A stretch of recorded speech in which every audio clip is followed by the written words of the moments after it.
सोनम तो तब anti China की बात कर रहे थे कि not with bullet but with wallet we have to fight them. तो ऐसा इंसान कैसे एंटी नेशनल हो सकता है? और कोई स्किज़ोफ्रेनिक तो होता नहीं है कि चाइना के साथ वो नेशनलिस्ट होगा और पाकिस्तान के साथ एंटी नेशनलिस्ट होगा। अब रही पाकिस्तान की बात, फरवरी में हम एक कॉन्फ्रेंस पे गए थे जो यूएन और डॉन मीडिया ने ऑर्गेनाइज किया था, और वो क्लाइमेट चेंज पे था।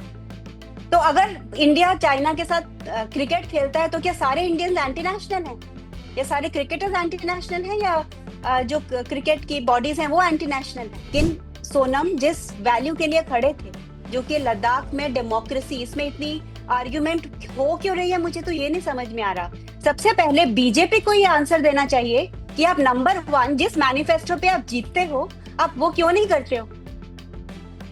ये पहले हमें बस बस इसका वो आंसर दे देना कि अगर इतना ही डेवलपमेंट का इशू था या प्रोटेक्शन का इशू था या जो भी अभी वो मन घड़ंत चीजें बता रहे हैं, तो जब इलेक्शन मैनिफेस्टो लिखने का टाइम आया था तब नंबर 1 में 6 शेड्यूल लिखा क्यों था? लोगों को गुमराह करने के लिए, वोट बटोरने के लिए सिर्फ?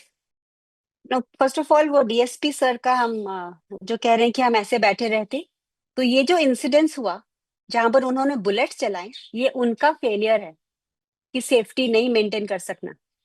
और वो कोई टेररिस्ट के साथ नहीं डील कर रहे थे, बहुत पीसफुल, बहुत अच्छे लद्दाखी यूथ के साथ डील कर रहे थे, जिन्होंने, बहुत सारे वीडियोस हैं जो खुद, जो घायल सीआरपीएफ थे उनको वो पानी पिला रहे थे।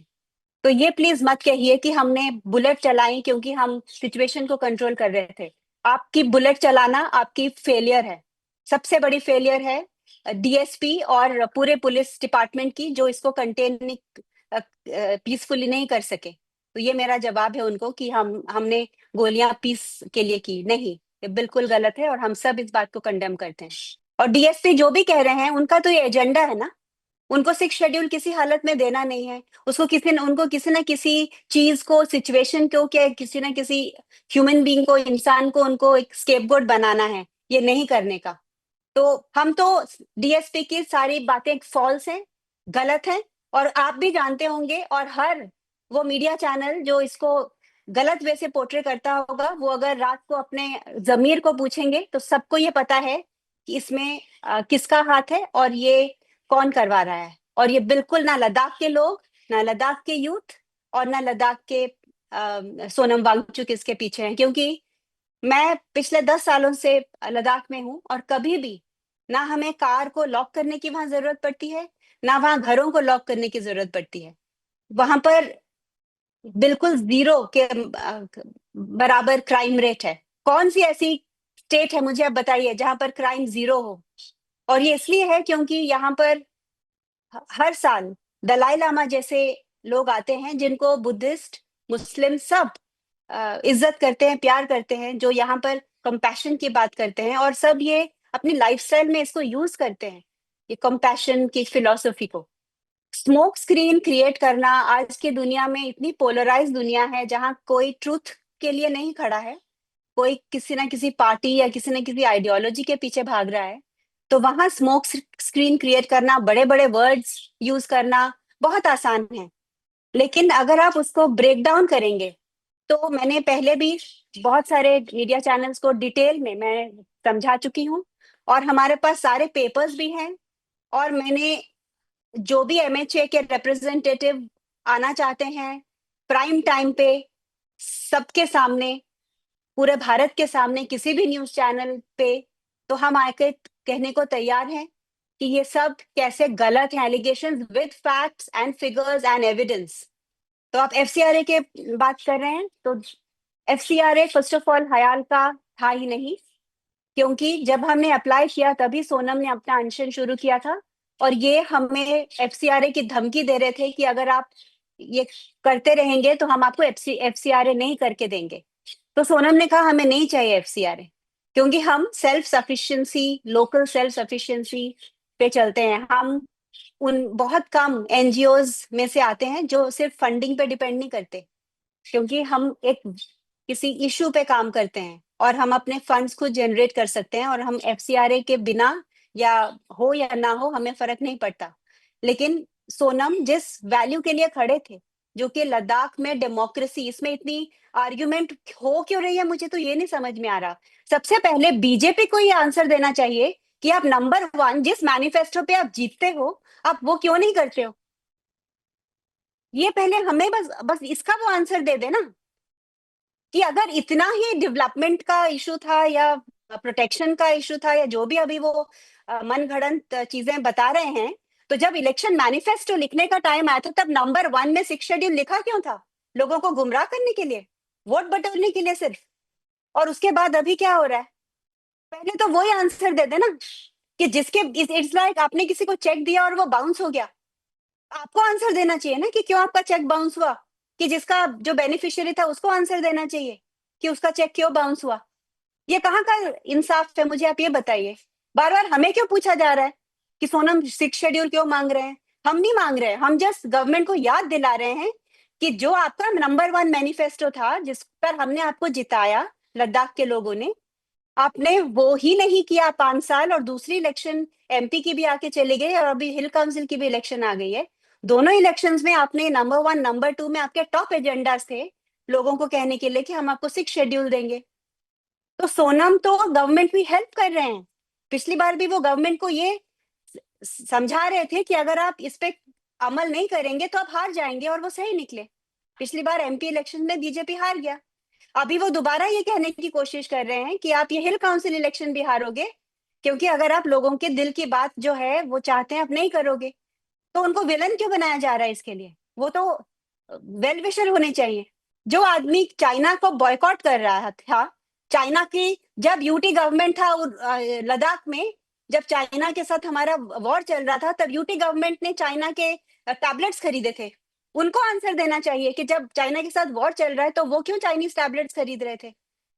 सोनम तो तब एंटी चाइना की बात कर रहे थे कि not with bullet but with wallet we have to fight them. तो ऐसा इंसान कैसे एंटी नेशनल हो सकता है? और कोई स्किजोफ्रेनिक तो होता नहीं है कि चाइना के साथ वो नेशनलिस्ट होगा और पाकिस्तान के साथ एंटी नेशनलिस्ट होगा। अब रही पाकिस्तान की बात, फेब्रुवरी में हम एक कॉन्फ्रेंस पे गए थे जो यूएन और डॉन मीडिया ने ऑर्गेनाइज किया था, और वो क्लाइमेट चेंज पे था। तो अगर इंडिया चाइना के साथ क्रिकेट खेलता है तो क्या सारे इंडियंस एंटी नेशनल हैं? या सारे क्रिकेटर्स एंटी नेशनल हैं, या जो क्रिकेट की बॉडीज हैं वो एंटी नेशनल है? वैसे ही ये कॉन्फ्रेंस है जो कि गेम से कि जितना ही इम्पोर्टेंट है फॉर रिलेशंस, क्योंकि जो हम ग्लेशियर्स की बात करते हैं वो हिमालय पे है। वो एक थर्ड पोल है, एक एक एंटिटी है जो चाइना 8 हिंदू कुश कंट्रीज को जो पानी देता है, बांग्लादेश से अफगानिस्तान तक, पाकिस्तान, चाइना, नेपाल, भूटान सब उसमें है। तो उसमें अगर कॉन्फ्रेंस पे इंसान जाए तो वो क्या बिहाइंड द सीन सिर्फ आईएसआई एजेंट ही हो सकता है? ये कहाँ का लॉजिक है और क्या एविडेंस है उसका? और अभी बता रहे हैं कि कोई पाकिस्तानी यहाँ आ गया, तो ये भी एमएचए को आंसर देना चाहिए कि क्यों प्रोटोकॉल हुआ, डीजीपी ब्रीच हुआ ने प्रेस सेफ्टी। कॉन्फ्रेंस में मैम कहा है कि Pakistani PIO was in connection with mister Wangchuk, उसको गिरफ्तार किया गया है। Absolutely, absolutely balderdash. Absolutely wrong and false. Okay? Absolutely, and we condemn it to the core. Because my question is this: a person who is working for environment, who's working for army, who has given up his career to work at the grassroots level for the youth, who is recognized by the world, by India, forget the world and India, इस very government ने हमें एक ministry of energy, mister R K Singh जब energy minister थे, उन्होंने हयाल को first prize दिया to make passive solar heated buildings, जो कि आर्मी यूज कर रही है। इसी गवर्नमेंट, ये गवर्नमेंट क्या पहले क्या था फिर, अंधी थी? इनको दिखाई नहीं दे रहा था कोई एंटी नेशनल को अवार्ड दे रहे हैं? मिनिस्ट्री ऑफ ट्राइबल अफेयर्स ने स्कॉच अवार्ड दिया फॉर आइस टूपर्स, तब नहीं दिखाई देता था कि ये एंटी नेशनल था? इतना वीक है इनका इंटेलिजेंस सिस्टम, और अभी सडनली दिख गया ये एंटी नेशनल है क्योंकि यही एक आदमी है जो इस मूवमेंट को आगे ले जा रहा है और ये फेस है इस मूवमेंट का। पर ये मत समझिए कि सिर्फ सोनम वांगचुक 6 शेड्यूल चाहते हैं। पूरी लीडरशिप सोनम वांगचुक के पीछे है, हर लद्दाखी सोनम वांगचुक के पीछे है, और पूरा देश सोनम वांगचुक के पीछे है, क्योंकि वो जस्ट लोगों की आवाज गवर्नमेंट तक पहुंचाते आ रहे हैं। वो जस्ट एक रिप्रेजेंटेटिव हैं इसकी। ये लोग सोचते हैं कि उनको हम चारों तरफ से फ्रेम करेंगे, उनका इमेज खराब करेंगे, तो ये मूवमेंट को वो बिगाड़ सकते हैं? नहीं, ये मूवमेंट हर इंसान के दिल में है। और मैं आपको ये समझाना चाहती हूँ और आपके सारे दर्शकों को कि सिक्स शेड्यूल एंटी डेवलपमेंट नहीं है। सिक्स शेड्यूल ये नहीं कहता कि गवर्नमेंट को वहां लोग कुछ करने नहीं देंगे। सिक्स शेड्यूल जस्ट ये कहता है कि कोई भी रीजन में डेमोक्रेसी होना इम्पोर्टेंट है, और जो एक फ्रेजाइल इकोसिस्टम है या जो ट्राइबल एरिया है उसके अपने तरीके होते हैं। आपका डेवलपमेंट वहां का डेवलपमेंट नहीं हो सकता। जैसे अभी कितनी गलतियां यूटी कर चुकी है पिछले 5 सालों में। अभी उन्होंने एक सीवरेज ट्रीटमेंट प्लांट वहां लगाया। सीवरेज ट्रीटमेंट प्लांट जो कि एक बिल्कुल गलत टेक्नोलॉजी है लद्दाख के लिए, जो कि मैं आपको बताती हूँ कैसे। लद्दाख को सदियों से कॉम्पोस्ट टॉयलेट यूज करते आए हैं क्योंकि वो एक डेजर्ट है। वहां पानी नहीं है। आप एक फ्लश में 6 लीटर पानी आप यूज करते हैं, वहां पर 20 लीटर पानी से एक फैमिली पूरा दिन गुजारा करती है। तो वहां ये लग्जरी नहीं है कि आप फ्लश टॉयलेट लगाओ और 6 लीटर एक फ्लश में आप डालो। तो वहां पर सदियों से जो इंडिजिनस नॉलेज सिस्टम्स है, जो ये गवर्नमेंट बात करती है और जिसको हम रेस्पेक्ट करते हैं और हम भी फॉलो करते हैं, ये जो इंडिजिनस नॉलेज सिस्टम्स यही कहते हैं कि हम वेस्टर्न टेक्नोलॉजीज को नहीं यूज करें, पर जो सदियों से वहां पर चल रही है प्रथा, उसी को कैसे हम आगे ले जाएं इनोवेशन के द्वारा, कटिंग एज टेक्नोलॉजी के द्वारा। तो जो कॉम्पोस्ट टॉयलेट है वो वहां आपको फ्लश करने की जरूरत नहीं होती।